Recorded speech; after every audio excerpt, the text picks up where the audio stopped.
In this video, we're going to learn how to hang a curtain rod above a window.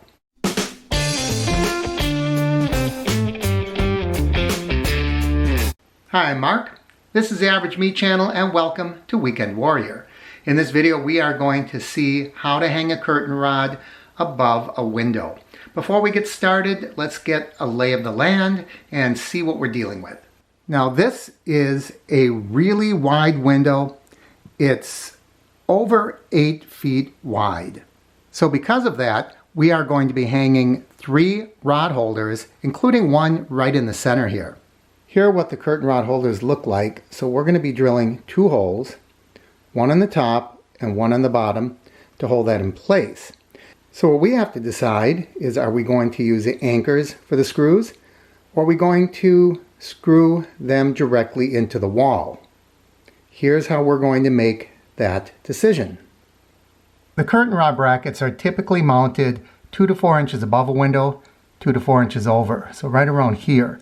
I'm going to put mine, split the difference, about 3 inches up and about 3 inches over. Now the question is, what's back here? Is it just drywall, or am I going to find some wood there? Now typically, the window is going to be constructed with a framework, and then there's what's called a king stud, and inside that is going to be a jack stud or a trimmer stud. So there's going to be about 3 inches of wood here. I don't think it's this far out. So we're probably going to find when we drill into this up there at the top that we're just going to be drilling through drywall. And if we put a screw directly into drywall, it's not going to be strong enough and it'll eventually tear out. So by putting an anchor, what happens when the screw goes into this anchor, the anchor kind of opens up and gets wider and it jams itself in there, and that's why they work. So I suspect that's what we're going to be using for each of the end brackets.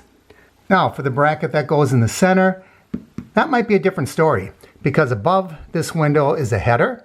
We don't know what kind of header. It could be a 2x4 for an 8-foot window. Probably isn't. It could be a 2x6, or it could even be a pressed board or a plywood kind of an I-beam up here. So we don't know what we're going to hit here either, but we're far more likely to hit wood here than we are in either corner. And if we're screwing into wood, that's great. And I just have to use a screw with no anchor.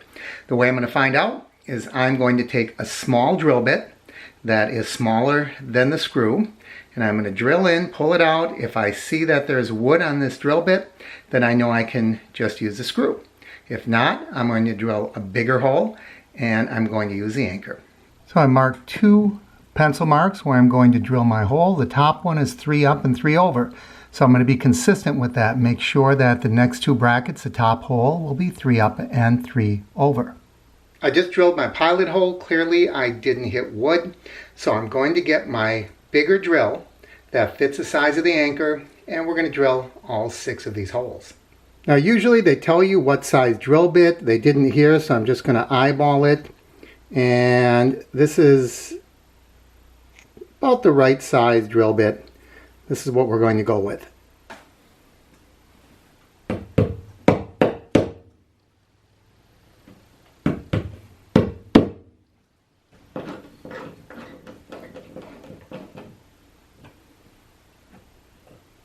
A quick word about the curtain rod. It is telescoping, meaning that these ends can move closer or further. Now there are these spacers. I'm not sure exactly what they're called, but you want to make sure you leave those in. They're just little pieces of plastic, but they'll keep the whole curtain rod from wobbling.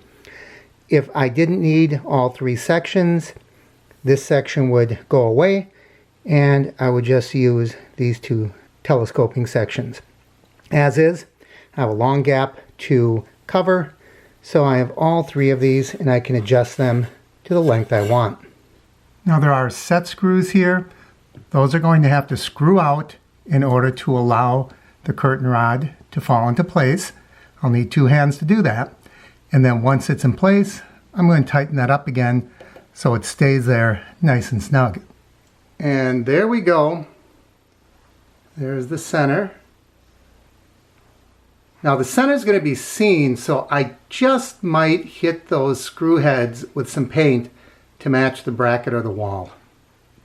So that's it. All that's left is to hang the curtains. And there's the finished result. We have to let the wrinkles hang out of the curtains just a little bit, but it looks pretty good. I'm going to give this about a 2 for difficulty. There's a lot of measuring, but other than that, there really is nothing to it. You drill a few holes, put in the anchors, and you're all set. I hope you try this do-it-yourself project because you can do it. It's really easy. Thanks for joining me, everyone. As always, I encourage you to like and share the videos. Leave your comments down below. If you haven't already, please click my face in the corner to subscribe, and don't forget to ring that bell icon. That way you'll know when I post new videos. I'm Mark, and this is the Average Me Channel.